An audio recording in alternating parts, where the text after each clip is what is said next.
Graça e paz, amados irmãos, que bom que você está conosco nesta manhã, sejam todos bem-vindos, é um prazer, uma alegria tremenda de receber e acolher cada um de vocês nesta manhã na casa do Senhor. Você que nos assiste em casa nesse momento ou em outro momento, que Deus esteja abençoando a sua vida de uma forma toda especial. Sejam todos bem-vindos a este momento de estudo e aprendizado da palavra do Senhor. E como de costume, nós vamos começar cantando. Nós temos um tema para esta manhã. O povo tinha ânimo para quê?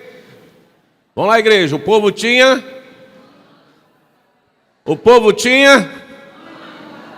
Quando fala essa última palavra, a gente dá um desânimo, né? Trabalhar, né? O povo tinha ânimo para trabalhar. Tem alguém desanimado aqui hoje? Tem alguém desanimado aqui hoje? Todo mundo animado? Tem na época da juventude, chegando lá em Recife, numa caravana de jovens para um encontro nacional de jovens, aí chegando lá, depois de quase 2 dias de viagem de ônibus, aí a turma dentro do ônibus começou a cantar assim: não desanimeis, animais, animais, não desanimeis, animais, animais. Entenderam a piada? Amém? Não esqueça disso, chegando lá depois de 2 dias, cansado. Naquele tempo os ônibus não é que nem hoje não, que você deita não. O negócio chegava lá assim, não desanime. E a turma estava animada para mais 3 dias de evento e depois voltar mais 3 dias de ônibus. Não desanimeis, animais. Para isso nós vamos começar cantando. Vem cá, Ruth. Nós vamos aí entoar. Vamos ficar de pé um pouquinho, sem desanimar. Eu pensei em alguns cânticos. Consegui chegar nos Ceifeiros do Senhor, 318. Vai ser a nossa introdução para o nosso tema nesta manhã, 318. Ó, benção. A animação da Ruth aí. Vamos lá. 318.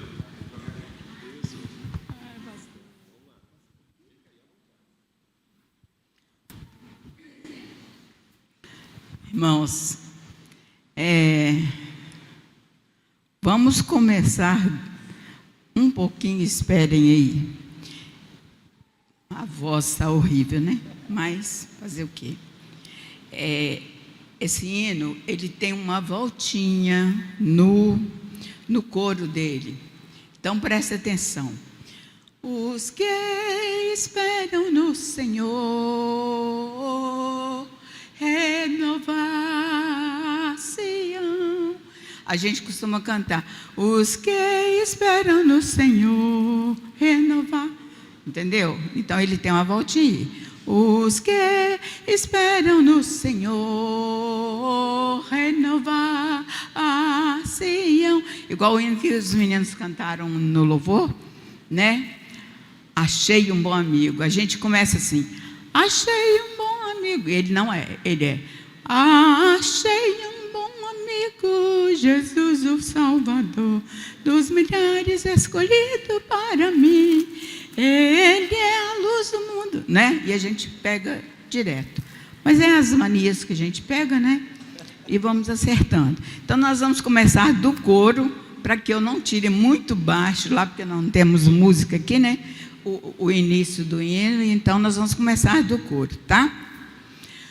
Os que esperam no Senhor renovar-se-ão, crescerão em vigor, subirão até as alturas, correrão e sem fadiga andarão sem se cansar, correrão e sem fadiga andarão e sem cansar, voarão em as alturas como águias serão, gerando na seara santa, quão poucos fracos sois, mas Cristo é quem se vosso mestre, avante, avante.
Repete o correrão 2 vezes, irmãos. Depois nós vamos voar como as águias. Amém? Poder sentar. Eu me atrapalhei mais do que tudo aí nesse coro aí. Segui literalmente ali as letras, as frases, mas repete 2 vezes o correrão e sem fadiga andarão, sem se cansar. Aí depois encerra, voarão nas alturas e como águias. Isso. Vamos sair daqui hoje como águias, voando, correndo, sem se cansar. Vamos ou não vamos? É possível? Então feche seus olhos, nós vamos pedir àquele que é incansável, aquele que é invencível, nos ajudar a ser semelhante a Ele, conforme a graça dEle. Obrigado, Deus, por esse dia, por esse ânimo que o Senhor nos dá de estar presente na Tua casa, nesta manhã de domingo, dia do Senhor. Ô Jesus, nesta manhã queremos estudar mais uma vez a Tua palavra. E nós precisamos do Senhor para que o Senhor nos dê o discernimento necessário para entender, compreender, guardar e praticar, Deus. Se há alguém entre nós com algum desânimo, sendo vencido pelo cansaço, Deus, promovido pelas atividades desta vida, que nesta manhã isso seja desfeito e possamos voltar, Deus, a ter o ânimo necessário para estar presente diante do Senhor, nas obras que o Senhor tem colocado em nossas mãos, os desafios a ser vencidos no Teu nome, mas também na nossa vida pessoal particular, que também pertence ao Senhor, nas nossas atribuições seculares, Deus, no nosso trabalho, ir e vir, na nossa comunhão, família, Pai, retira de nós todo e qualquer desânimo, para que possamos caminhar mais um pouco, com alegria e coragem, até a Tua volta. Então fala conosco, nos ajude, em nome do Senhor Jesus, amém.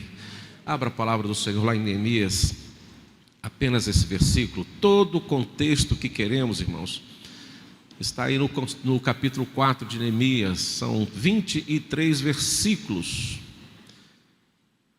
23 versículos, que nós vamos conhecer apenas um, mas depois você, com o tempo e também com o estudo, vamos ver outros capítulos e outras situações que envolvem este momento da reconstrução dos muros ali de Jerusalém. E nós vamos ver que lá em Neemias 6,15, só para adiantar esse detalhe, vai nos revelar que o povo levou apenas 52 dias para reconstruir os muros de Jerusalém. 52 dias apenas. Ou seja, foi um recorde muito grande. E como eles conseguiram fazer isso num tempo recorde, sem parar, sem cessar, sem desanimar, nós vamos conhecer hoje. E nós sabemos que lutas e barreiras não faltaram para eles, mas tudo que foi colocado diante deles, tentando impedir que ele chegasse ao objetivo da reconstrução do muro, aquele povo, com a graça de Deus, venceu. E se eles venceram, nós também podemos vencer. Então vamos ler esse versículo todos juntos, Neemias 4:6, que é o texto básico, o versículo básico para a nossa meditação nesta manhã, para nosso estudo nesta manhã. Vamos ler? Assim edificamos o muro, e todo o muro se fechou até a metade de sua altura, porque o povo tinha ânimo para trabalhar. De novo, assim edificamos o muro, e todo o muro se fechou até a metade de sua altura, porque o povo tinha ânimo para trabalhar. Interessante essa narração, né? Desse texto santo aí, dita por Neemias. Ele coloca assim, ou seja, concluíram. Eu fico imaginando ele olhando para aquele muro reconstruído. Se nós olharmos o contexto, a primeira visão que ele diz que era um momento de miséria, portas queimadas, muro derrubado, uma desolação terrível, uma calamidade. E naquele momento, 52 dias depois, eu vejo Neemias parado diante daquela obra concluída e dizendo: assim edificamos o muro, no plural, assim edificamos, ele e mais alguém. Isso talvez já seja a primeira lição para nós quando estamos à frente de alguma obra. Ninguém está sozinho, sempre temos alguém conosco, sempre.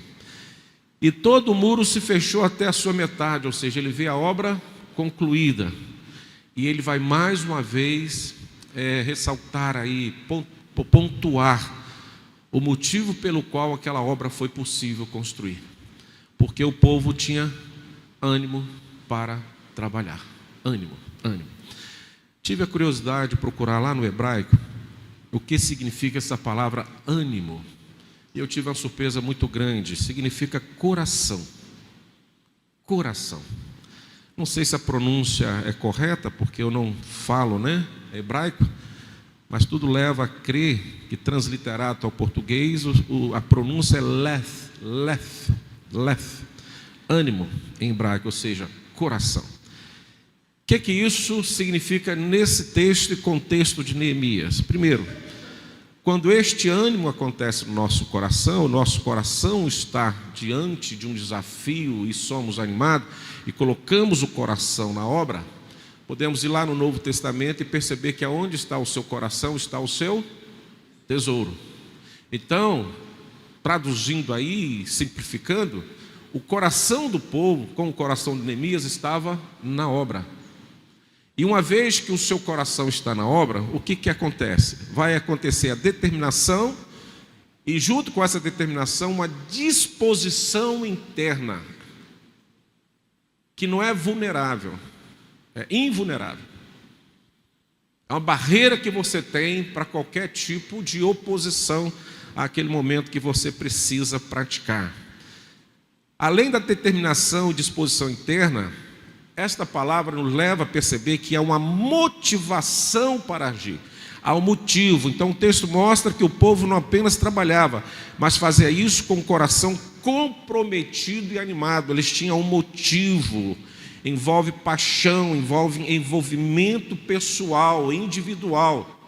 É um aglomerado de vontade, de ânimo, que se junta e faz uma teia, que um se junta ao outro, e isso se torna uma barreira indestrutível quando as dificuldades porventura vierem a acontecer. Esse é o ânimo do coração.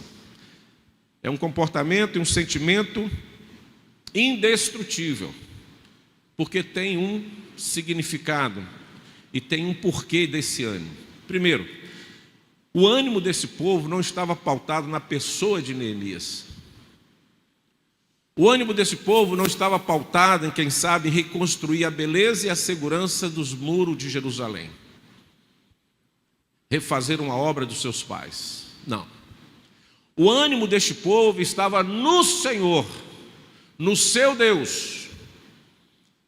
Esse coração estava voltado a Deus, a entender que aquela obra era a vontade de Deus para aquela geração, para aquele momento, e que Deus estava colocando em suas mãos para que eles pudessem fazer, edificar, reconstruir, refazer aquele muro que foi destruído por consequência dos erros dos seus pais, do pecado dos seus pais. E toda aquela cidade veio a ser destruída, seus muros derribados, portas queimadas, filhos escravizados, levados para o cativeiro. Uma situação de miséria. Mas naquele momento, Neemias achou graça diante de Deus, que por ora fez com que o rei achasse graça diante de Neemias, e tudo foi conduzido às suas mãos, e o povo achou graça, e o ânimo aconteceu, e em 52 dias eles reedificaram os muros de Jerusalém. O ânimo estava na presença e na pessoa de Deus. Aquilo que eu sempre falo de Davi, numa percepção da presença de Deus em sua vida. Quem tem Deus, irmãos, me perdoe que eu vou falar se caso você não compreender essa dimensão. Quem tem Deus, não existe desânimo no seu coração. Não há possibilidade de ficar desanimados. Talvez você esteja falando assim, pastor, porque o senhor não conhece a minha situação. Sim, eu não conheço, mas Deus conhece. E se você conhecer o seu Deus, você vai saber que Ele pode te dar força para vencer esse problema. Quem confia em Deus não fica desanimado. Nós vamos compreender isso nesta manhã. E pego aqui uma carona no que nós falamos domingo passado. Quem lembra qual foi o tema de domingo passado? Tá fresquinho ainda, hein? Falamos sobre quem?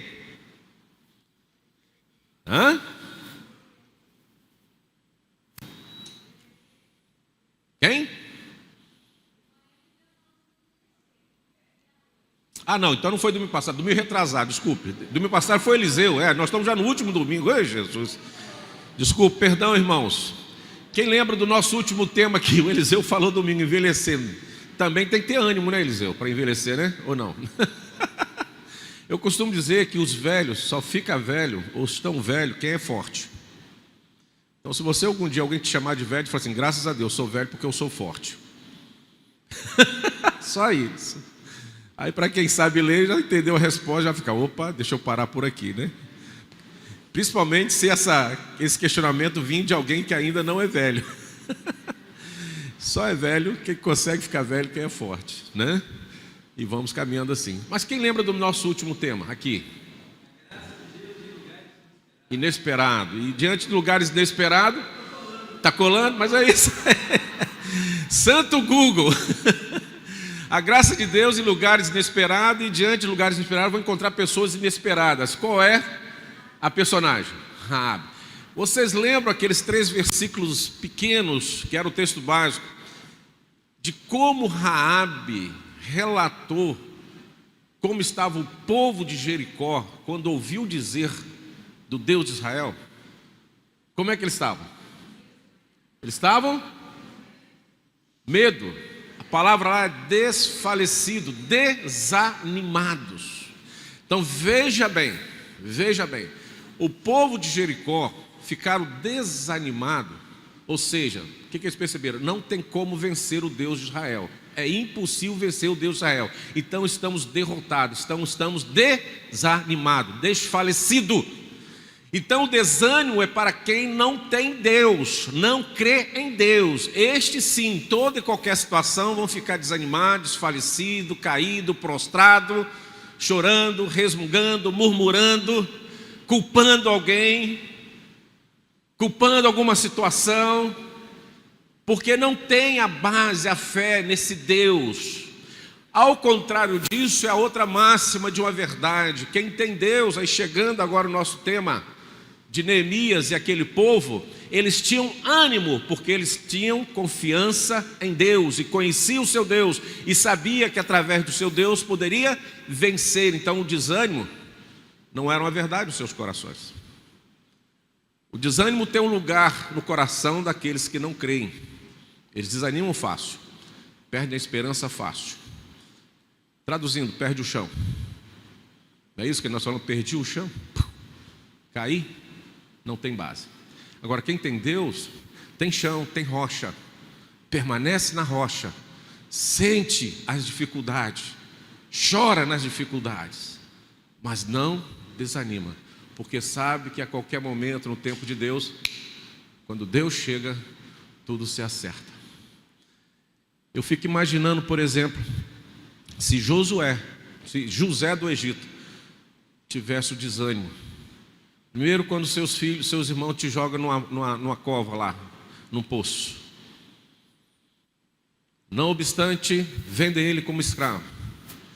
Não obstante, ainda muito jovem, é colocado escravo no Egito.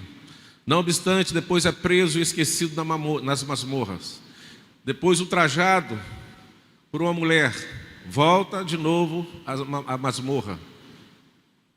Esse homem nunca desanimou porque conhecia o seu Deus. Ele sabia que os seus sonhos estavam na mão de Deus. E Deus o levanta, mesmo quando todos o esqueceram na masmorra. Deus faz com que todas as coisas se mobilizem para reconhecê-lo, retirá-lo de lá e torná-lo o segundo homem mais poderoso do Egito. Motivos para desanimar e chorar? Muitos. Mas quem tem Deus não fica no lamento eterno, mas fica numa esperança de uma convicção que algo novo vai acontecer a qualquer momento. Então, vivemos em tempos onde muitas pessoas estão aí desmotivadas, sem ânimo para trabalhar, principalmente na obra do Senhor. Muita gente desanimada para levar o seu próprio serviço, o seu ganha-pão diante das dificuldades.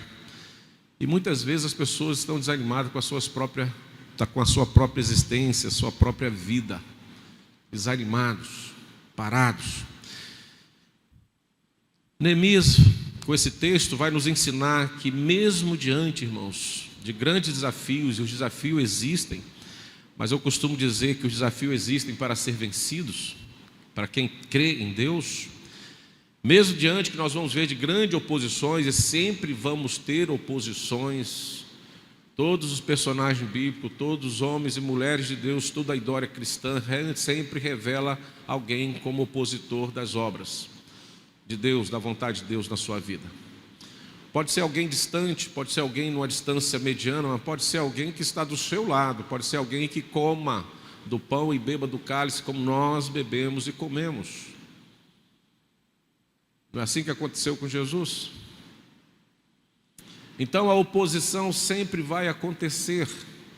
Então nós não podemos ser tão inocentes nessa nossa caminhada, achar que com Jesus a nossa caminhada será de fato sem nenhuma dificuldade. Pelo contrário, as dificuldades virão de todas as formas.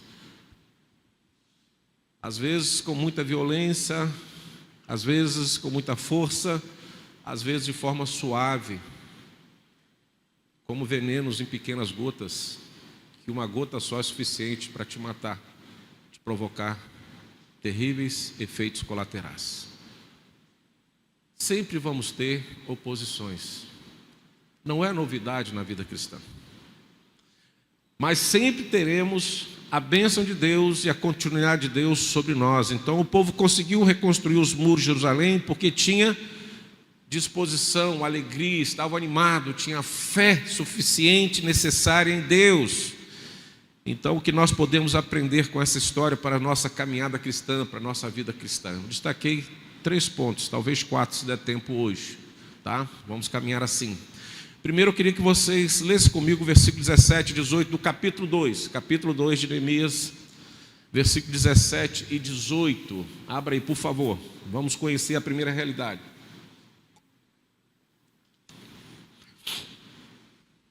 Neemias 2, 17 a 18, está aí. Vamos lá. Então lhes disse: está vendo a miséria em que estamos? Quem está falando isso é Neemias. Jerusalém assolada e as portas queimadas. Vinde, pois, reedificamos os muros de Jerusalém e deixemos de ser opróbrio. E lhes declarei como a boa mão do meu Deus estivera comigo, e também as palavras que o rei me falara. Então disseram: disponhamo-nos e edifiquemos, e fortaleceram as mãos para a boa obra. Neemias está falando para o povo, a primeira coisa que nós precisamos ter no nosso coração, para que o ânimo seja evidente e verdadeiro, é ter a visão clara, correta da situação. Não tentar, irmãos, vamos dizer assim, colocar uma cortina sobre as dificuldades, aliviar as dificuldades, tentar justificar as dificuldades. Não, isso não é uma resposta. Isso não traz solução. O início de soluções para os nossos problemas e o início para que o ânimo seja uma verdade e aconteça, é que precisamos ter uma visão clara das dificuldades que estamos enfrentando, dos problemas que vamos enfrentar. Neemias fala dois momentos interessantes aqui. Primeiro, ele declara a dificuldade, né? Está vendo a miséria em que estamos? Jerusalém estava assim, em um estado de miséria, assolada, portas queimadas. E diante desta realidade, dessa clara realidade colocada diante do povo, ele faz um convite, ele desafia: reedifiquemos os muros, ou seja, eu vou estar com vocês neste momento. Porque muitas vezes as pessoas querem que você faça. Existem boas ideias, mas para você fazer. Neemias tem sim uma vontade e um ânimo, mas ele fala: eu estou junto. Eu vou estar junto com vocês. Vou te ensinar um segredo aqui. Quando alguém tiver uma boa ideia para você fazer, você inverte o objetivo de fazer. Você fala assim: ah, que legal, pode colocar em prática, estou contigo. Aí você vai saber se é uma boa ideia mesmo. Entenderam? Porque às vezes a pessoa quer que você faça o que ela quer que você faça, mas não quer fazer com você. Então você fala: eu estou contigo, é só você puxar o trem. Como é que diz aí? Seja o maquinista, como é que é? Moisés e o Exaltino, como é que é? Seja o maquinista que eu estou junto, tá? Nem que seja aquele último vagão lá atrás, mas eu estou junto com você. Aí você vai ver a reação da pessoa, se aquela é uma boa ideia mesmo ou não. Porque às vezes é uma... Hã? Só operar. Vai junto que eu estou com você. Puxa, vamos nessa. Aí você vai ver a resposta e o sorriso da pessoa. E se aquilo vai voltar a acontecer. Então Neemias fala assim, retrata, demonstra a dificuldade, a realidade, faz o desafio: vinde, reedificamos os muros de Jerusalém e vamos deixar esse estado de miséria e seu próprio para trás. Vamos mudar a realidade. Nós podemos mudar a realidade. Olha a convicção dele. Antes de começar, ele está dizendo assim: vamos mudar a realidade. Ele tinha um objetivo: está assim, mas vai mudar em nome de Jesus. Vamos juntos. Vocês estão entendendo isso? A primeira visão, a clareza da dificuldade é enorme, mas Neemias já estava antes disso dizendo assim: vamos mudar, vamos deixar essa situação de opróbrio, de miséria. Nós podemos, no nome de Deus, em nome de Jesus, que essa realidade seja mudada e transformada. É possível. Então eles tomam clareza, reconhecem a dificuldade, há um desafio e o objetivo a ser alcançado. Aí vem outro detalhe de Neemias muito interessante, que é o versículo seguinte, versículo 18. Ele vai dar um testemunho pessoal. O líder, irmãos, que quer buscar o ânimo das pessoas, primeiro ele precisa ter uma intimidade com Deus muito grande. Deus não divide a sua glória com qualquer um. O desafio era enorme, mas Neemias conhecia o seu Deus e sabia da intimidade que ele tinha com Deus, e sabia também da dificuldade de conseguir autorização para que aquela obra fosse realizada. Então ele sabia que só seria possível com a graça de Deus, com a bênção de Deus, e Deus movendo ali o coração do rei para que pudesse permitir ele lá reconstruir algo que o próprio rei destruiu. O próprio rei foi lá e destruiu Jerusalém. E agora vem o seu homem de confiança de gabinete, o seu chefe de gabinete, e diz assim: ó, eu quero ir lá reconstruir. Não, mas eu acabei de destruir, você quer construir? Está contra mim, Neemias? Que é isso? Não estou te entendendo. Então Neemias precisava e sabia que a intimidade com Deus é fundamental para alguns projetos. Por isso que confiar em Deus e crer em Deus faz com que qualquer desânimo desapareça, até mesmo diante de uma grande dificuldade. Eu costumo dizer nesse texto, não sei se os irmãos concordam, e claro que é pertinente cada pensamento e cada conclusão, é importante que tenha. Eu acredito que o maior desafio da reconstrução do muro de Jerusalém não foi propriamente dito a obra lá em loco, embora a dificuldade que nós vamos ver que aconteceu. Mas eu acredito que a maior dificuldade foi mudar o coração do rei para que ele tivesse permissão de reconstruir. E o rei dá todas as possibilidades para que isso acontecesse. Ou seja, mudar o coração do rei, e aí só Deus que pode fazer. É aí que entra o cerne desse desafio, do ânimo de Neemias e da convicção que ele tinha. E ele começa a dizer assim: e lhes declarei, como a boa mão do meu Deus estivera comigo, e também as palavras que o rei me falara. Quando ele leva esse propósito, esse planejamento para o rei, primeiro ele glorifica a Deus, como Deus estava comigo. E ele percebe a presença de Deus pela resposta do rei, que ele sabia que humanamente aquela resposta seria impossível. Mas Deus muda o coração do rei. Isso não é novidade para quem crê em Deus. Olha o que Deus fez com o coração de Faraó lá, junto com Moisés e tantos outros homens.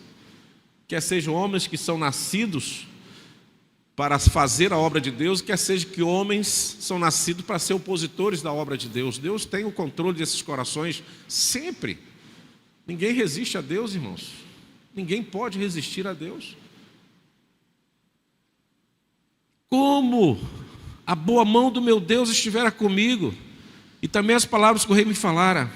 Então disseram: disponhamo-nos e edifiquemos. Ou seja, foi a declaração de permissão.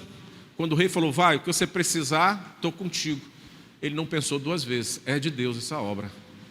Porque se não fosse de Deus, o rei fala assim: não, Nina, não. Ninguém vai edificar nada, ninguém vai fazer nada, deixa do jeito que está. Mas quando ele fala: não, pode ir, que eu estou contigo, e permite, se os irmãos verem os capítulos anteriores vão ver isso.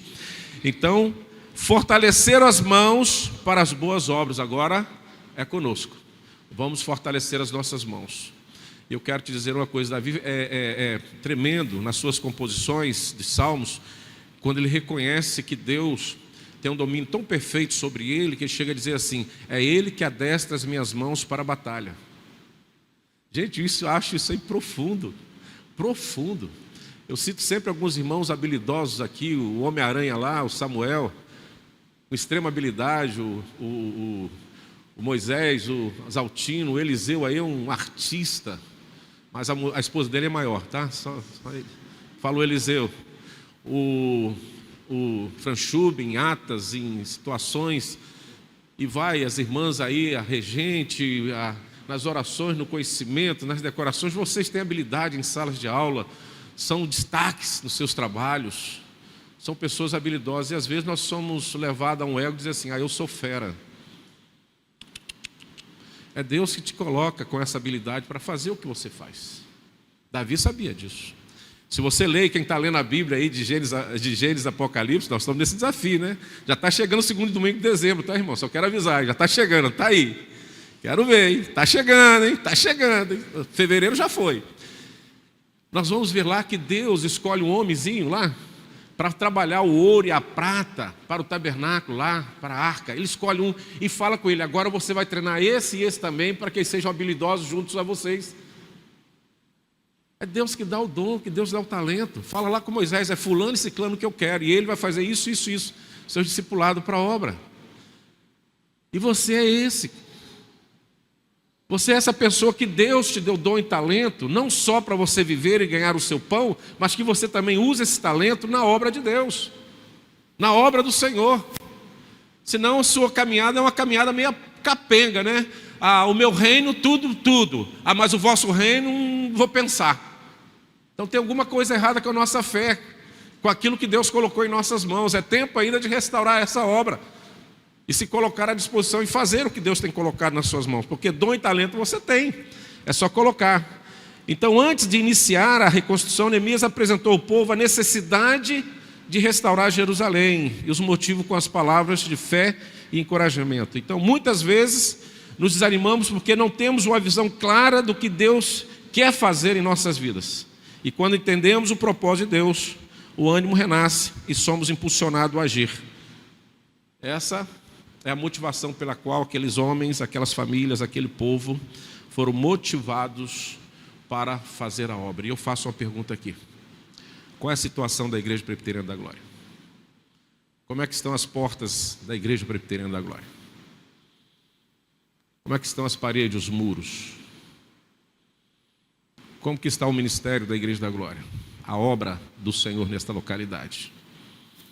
Está numa situação de miséria? Nós que aqui estamos, não estamos conseguindo fazer? Estamos desanimados? Estamos um esperando pelo outro? A oposição é grande?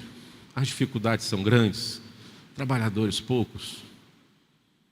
Você conhece a nossa realidade?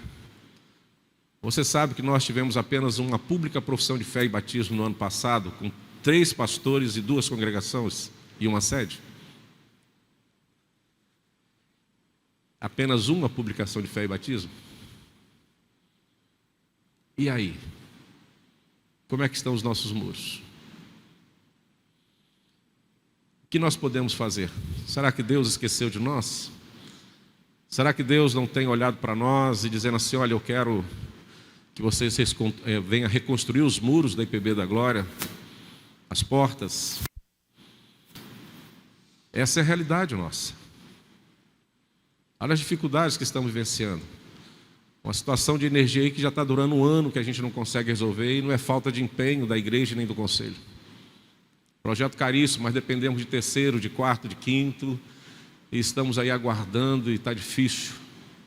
E ficamos travados. A questão da evangelização, trouxemos o pastor Geraldo para fazer essa obra, mas ainda não conseguimos deslachar.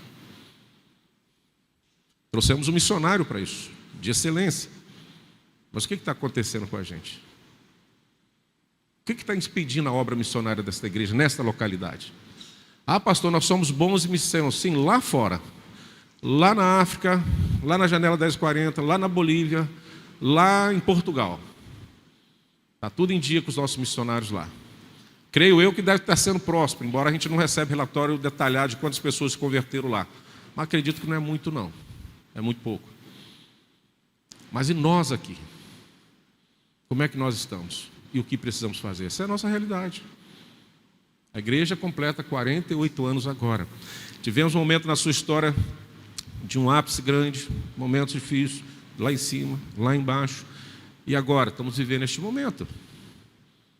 Essa é a realidade da igreja. Vamos sair da igreja? Vamos para outras muralhas que já estão edificadas? Já estão em pé? Essa é a solução? Essa saída mais, quem sabe, tranquila para nós? Vamos deixar tudo isso aqui, virar as costas e vamos para outro templo? Para outra comunidade, para outros pastores, para outras igrejas? E qual será a nossa história amanhã? Por que você saiu da Igreja da Glória? Qual seria a sua resposta? Ah, o pastor não me agradava, a mensagem, os irmãos, o projeto, a estrutura, o conforto. Mas você não podia fazer nada para mudar? Ou isso era quase impossível para você? Qual é o seu Deus? Qual é a sua fé? O que Deus não poderia mudar na história da Igreja da Glória? A começar em nós. Precisamos refletir sobre isso. Para que amanhã não sejamos traídos por pensamentos de que alguém é culpado e o menos culpado sou eu. Enquanto nós olhamos e vemos um Deus que é soberano sobre todos nós. Se Neemias, veja bem, já te dou a palavra, tá, irmãzinha? Pode ficar tranquilo aí. Se Neemias pensasse só nele, o último endereço, vou falar baixinho para ninguém nos escutar. Está gravando? Ixi, sério? Então continue.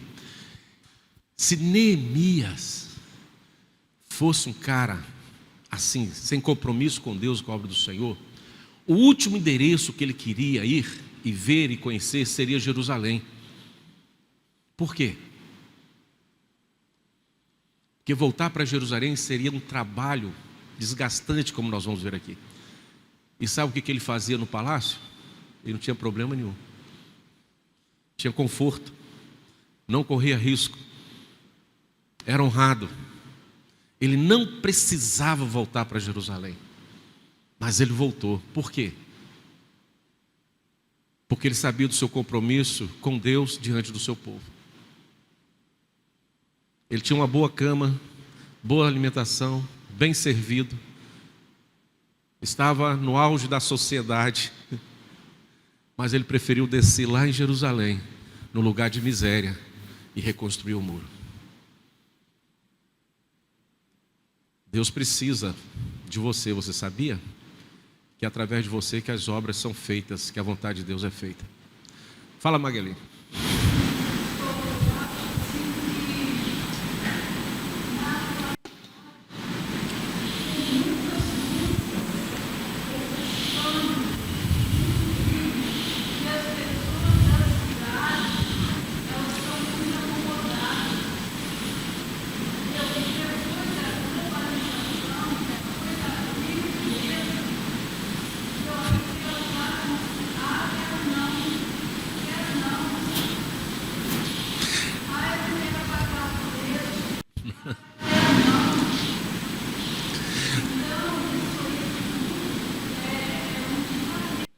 Sim, e sim, sim. Por isso que nós estamos colocando a realidade, para que ninguém se engane. O que Neemias é tão assim, ele tem uma ética, ele tem assim uma verdade, uma clareza para o povo e dentro de si mesmo, que ele viu que a realidade de Jerusalém é uma realidade de miséria. E era necessário fazer alguma coisa. Então ele sai do seu, vamos dizer assim, não que eu digo que ele estava, porque não é a realidade de Neemias, mas ele sai da sua área de desconforto e vai para aquele lugar para suar, transpirar, fazer a vontade de Deus. E não foi fácil, nós vamos conhecer isso. Então, primeiro, para que o ânimo seja provocado em nosso coração, que tenhamos noção clara da nossa realidade. Talvez os irmãos ficaram assim, desanimados. Mas essa é a primeira verdade para que o ânimo aconteça. Segundo, vamos lá. Vamos ler aí, irmãos, agora lá no capítulo 4, 1 a 3. Vamos lá. Então nós vimos aí o seguinte, que Neemias chama o povo, com a boa mão do Senhor sobre ele, retrata e vai ao rei, Deus abençoa e ele se coloca à disposição. Talvez você esteja pensando assim, agora é fácil.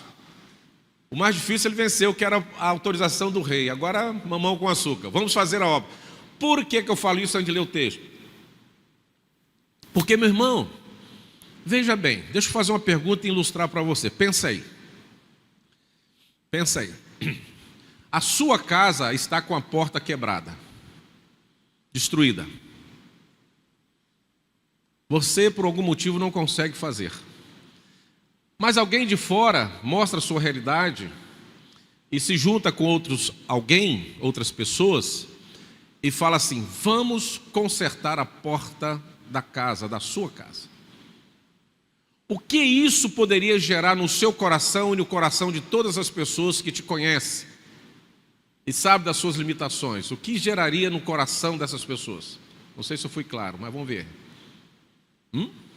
Alguém quer consertar a sua porta. O que você acha que as pessoas vão pensar disso? Melhorou a questão. Vão ficar animadas? Vão ficar felizes? Vão estar de acordo? Todo mundo tranquilo? Todo mundo fala assim: que bênção, vamos lá, galera, vamos lá, é sábado, hein? É sábado, vamos para a casa da irmã, do irmão, e vamos lá levantar aquela porta, vamos consertar aquela porta, porque ela merece, é coisa boa, ela está numa situação de miséria, está lá, é de Deus, é pessoa de Deus, e a casa dela não pode ficar assim não, vamos levantar lá. Você acha que essa ideia geraria ânimo em todo mundo? Vai ou não vai? Vocês estão estudando a Bíblia, parabéns, hein? O certo seria que todos ficassem. O correto é que todos abraçassem a causa com só objetivo, fosse todos lá e todos fossem facilitadores para que aquela obra acontecesse. Mas muitas vezes não é assim, irmãos, infelizmente. Vamos ver isso? Neemias 4, do 1 ao 3, vamos ler? Olha o que diz aí: tendo Sabalate, ouvindo que edificávamos o muro, alguém ouviu. Era para ter essa notícia como notícia boa, glória a Deus. Falou assim: opa, eu não estou lá não? Está faltando eu, vou lá. Ardeu a ira e se indignou muito e começou a escarnecer, e escarneceu dos judeus, do seu próprio povo que queria reconstruir os muros de Jerusalém. Próximo versículo, nós vamos até o versículo 3. Então falou, versículo 2. Então falou na presença de seus irmãos e do exército de Samaria, e diz, então chamou a turma e colocou os seus pensamentos. Que fazem estes fracos judeus? Talvez seja alguém que até falou para você que frequenta os cultos de oração. Que faz esses fracos irmãos que ficam orando todas as terças-feiras e de manhã na igreja presbiteriana da glória? O que esses fracos irmãos estão fazendo? Para vocês saberem o teor dessa conversinha de Sambalá lá com o exército. Que fazem? Que fazem? O que fazem esses judeus, os irmãos que vão à igreja aos domingos? O que fazem esses irmãos que dizimam? O que fazem esses irmãos que visitam? O que fazem esses irmãos que têm a mão na obra do Senhor? O que fazem esses irmãos? Aí ele diz: permite-se-lhes isso? Sacrificarão? Darão cabo da obra num só dia. Olha o exagero da coisa. Nós sabemos que levou 52 dias e poderia levar mais se o ânimo não fosse completo. E ele vai exagerar. Será que eles podem construir isso num só dia? Olha o ponto que ele chega: renascerão acaso os montões de pó, como se Deus fez o homem do pó? Ele está dizendo assim, usando uma metáfora, dizendo assim: será que o pó vai voltar a ser tijolo, pedra e porta, e tudo de um passe de mágica vai ser reconstruído? Olha só a ironia, como esse camarada está falando. As pedras que foram queimadas, dos montões do pó, as pedras que foram queimadas, o que ele está dizendo assim: olha, pelo tamanho da obra lá, esse povo não faz nada, não vai sair da primeira pedra. O primeiro meio-dia, com aquele sol na cabeça deles, eles vão desanimar, porque eles são fracos. Próximo texto, versículo 3. Estava com ele Tobias, o amonita, e disse: ainda que edifique, vindo a raposa, derribará o seu muro de pedra. O que ele está dizendo com essa metáfora? Uma raposa derrubará o muro de pedra. Mesmo que eles consigam construir, mas esse muro será tão fraquinho, que uma raposa vai ali abanar o rabo e vai cair. Mesmo que eles consigam. Quem já ouviu aquela fábula dos 3 porquinhos? Acho que é os 3 porquinhos. Das casas que foram destruídas com o vento. Né? Cada um construiu, a pessoa veio, soprou e caiu. A última ficou de pé. O que Sambalá e Tobias está dizendo é isso. Mesmo que eles consigam, primeiro o vento que vier, derruba. Porque eles são muito fracos, não sabem, não entendem, não têm serviço de qualidade, são incompetentes. O que Tobias, Sambalá e os demais estavam dizendo? Falaram assim: olha, sem a minha presença vocês não vão a lugar algum, porque eu é que tenho o domínio de tudo. Mas como a inveja foi grande e a oposição foi grande, porque a ideia e o interesse primeiro não veio dele, veio de Neemias lá do palácio, ele começa a ser a própria oposição, e a oposição estava dentro do povo e não fora do povo. É interessante isso, irmãos. O rei, que poderia ser a primeira e absoluta oposição ao trabalho, não se opôs. E aqueles que não deveriam ser oposição, fizeram oposição à obra. Olha só que coisa terrível. Isso pode acontecer dentro da sua casa. Um filho pode se opor ao seu projeto, aos seus sonhos, ao seu governo. A esposa pode se opor, os pais podem se oporem aos filhos. Da onde menos nós podemos esperar, pode vir a oposição. Então o ânimo supera a oposição. A obra enfrentou zombarias e oposições de Sambalá e Tobias, mas o povo não desistiu. E sempre haverá obstáculo quando estamos fazendo algo para Deus, para a glória de Deus. É uma batalha espiritual, não se engane. Não se engane, desde o primeiro momento que você aceitou Jesus, fez a pública profissão de fé e batismo, você, se não sabe, fique sabendo, você entrou numa guerra, numa batalha espiritual. Ela está acontecendo em todo o tempo, em todo momento da sua vida, da sua existência. Por mais que você tenha as boas intenções, por mais que você esteja correto nos seus pensamentos, nas suas atitudes, no seu gesto, por mais que você seja honesto diante de Deus e dos homens, isso não te qualifica, não vai te isentar das dificuldades que virão sobre você e às vezes do lugar e da pessoa que você menos espera. Então o desânimo pode vir de palavras negativas quando aconteceu. O desânimo pode vir de dificuldades financeiras, ou até mesmo de dúvidas que podemos ter. A resposta de Neemias foi a oração e a continuidade do trabalho. Quem coloca a mão no arado, irmãos, não olha para trás. Vai para frente. Vai para frente. Não fica preso nas dificuldades. Então, por favor, não permita que críticas e dificuldade matem o seu ânimo para trabalhar na obra do Senhor.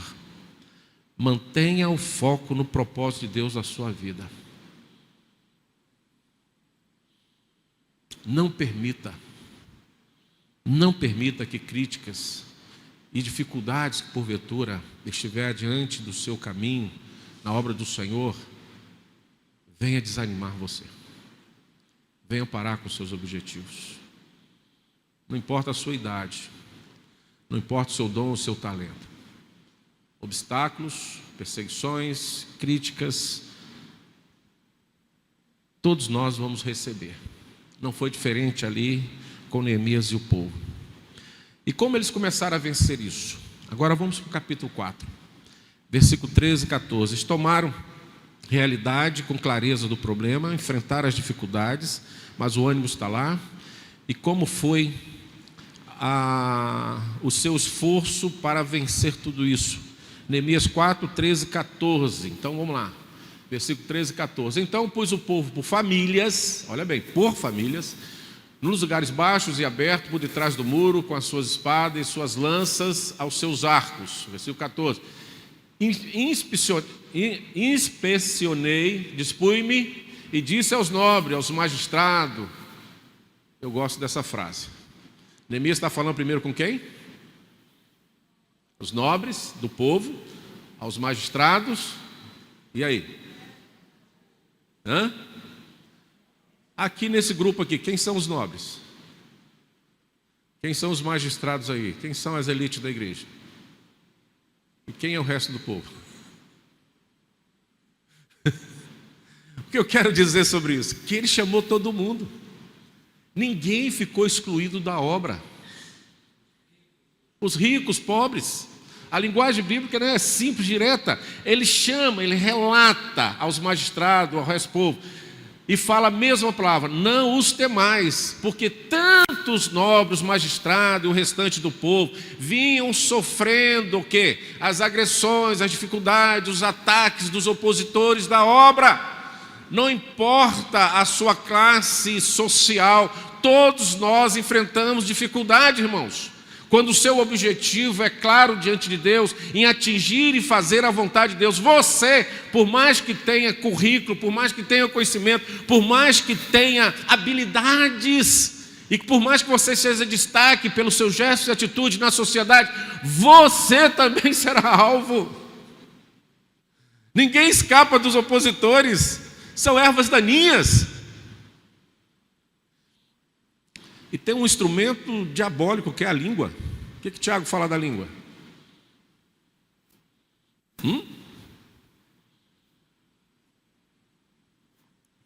O que ela é capaz de fazer?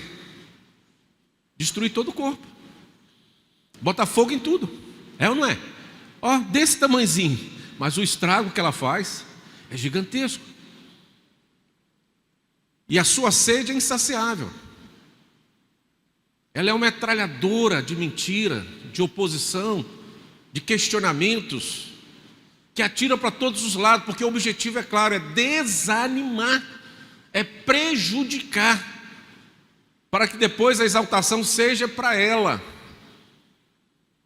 Porque tem esse fundo de pano que muitas vezes nós não perseguimos. Os opositores querem te destruir, e te destruindo vai dizer assim: eu não avisei, vocês não me deram ouvido. Eu é que estava certo. Mas o certo dele é fazer oposição àqueles que querem obedecer à vontade de Deus.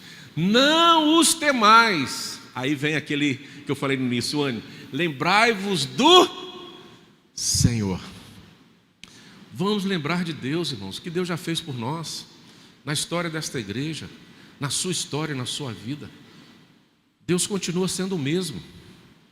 Então, quando vierem os opositores, quando vierem as dificuldades, vamos nos juntar, vamos lembrar do Senhor, né? Grande e temível, é Ele que pelejai pelos vossos, é Ele temível, e pelejai pelos vossos irmãos, vossos filhos, vossas filhas, vossos mulheres, vossa casa. Neemias está dizendo assim: olha, nós estamos lutando hoje para que a nossa geração tenha a casa de Deus construída, reconstruída, com seus muros edificados, com as portas consertadas. Ele já não pensa mais na realidade dele, ele pensa na geração futura. Então ele chama os magistrados, os doutores, o resto do povo e fala assim: olha, nós estamos aqui hoje, a responsabilidade é nossa, mas quem vai colher este fruto é a nossa geração. A igreja precisa pensar nisso também, o que nós estamos hoje reconstruindo, para que os nossos filhos, nossos netos, possam usufruir do Senhor nesta localidade. O que nós temos feito, e muitas vezes não paramos para pensar que a nossa omissão talvez seja o primeiro degrau de decréscimo da vida espiritual dos nossos entes queridos. É quando nós não chegamos na igreja, quando não fazemos o nosso ministério, não praticamos as obras, não trazemos filhos para orar, não trazemos filhos para aprender a escola dominical, não ensinamos em casa, não ministramos em casa, não fazemos nada, então nós nos curvamos e criticamos e lançamos as pedras das vidraças, mas esquecemos que muitas vezes estamos esquecendo de plantar algo que será extremamente útil e necessário para os nossos entes queridos, para gerações futuras, que talvez eu não consiga ver, mas que meus filhos vão ver e vão lembrar das nossas dificuldades e o nosso esforço, o nosso ânimo para fazer essa obra. Quantas pessoas já morreram e não viram a bênção do Senhor acontecer, mas eles foram testemunhas disso. Algo aconteceu pós a sua morte, porque eles viveram isso intensamente e Deus honrou no tempo devido. Precisa acontecer uma preocupação conosco. E nós precisamos nos juntar. O que Neemias faz? Neemias traz a família. Ele organiza as famílias. E diz, olha, isto aqui será não só para nós, mas para toda a nossa geração. Ele fala assim, para os vossos irmãos, pelejai pelos vossos irmãos, pelos vossos filhos, vossas filhas, vossas mulheres e vossa casa. Ou seja, cada um daqueles que se envolve nesta luta e são animados em fazer a obra do Senhor, também receberão as bênçãos desse esforço coletivo de todos nós. Então o ânimo é sustentado pelo esforço conjunto de todos. É uma família ajudando a outra. A sua família vai ficar onde na igreja? Eu vou ficar na porta, olha, estou contigo. Aonde a sua família vai ficar? Vai ficar lá no portão. Aonde a sua família vai ficar? Vai ficar na classe das crianças. Aonde a sua família vai ficar? Vai ficar com os adolescentes, vai ficar com os jovens, vai ficar com os casais, vai ficar ali na classe. Aonde a sua família vai ficar? No ministério de louvor, no coral. Aonde a sua família vai ficar? Na evangelização, na visitação, nos pequenos grupos. Aonde a sua família vai ficar? Olha, vamos pelejar, vamos nos ajuntar, vamos fechar as brechas. Aonde está acontecendo as brechas? Aonde está a rachadura? Vamos colocar as famílias ali. E não desanimeis, vamos ficar ali. E ele diz, inspecionei, dispui-me, disse aos nobres, magistrados e o resto do povo, não temais, lembrai-vos de Deus. Essa luta não é só para nós, mas para toda a nossa geração. A coletividade faz com que a força e o ânimo apareçam. E a bênção acontece. Havia uma propaganda do açúcar, não sei se existe ainda, os irmãos devem lembrar. Açúcar, união. Ah, lembraram, né? Como é que era a propaganda?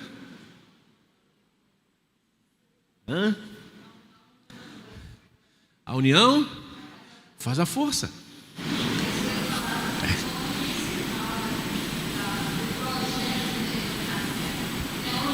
A união. Sim, sim.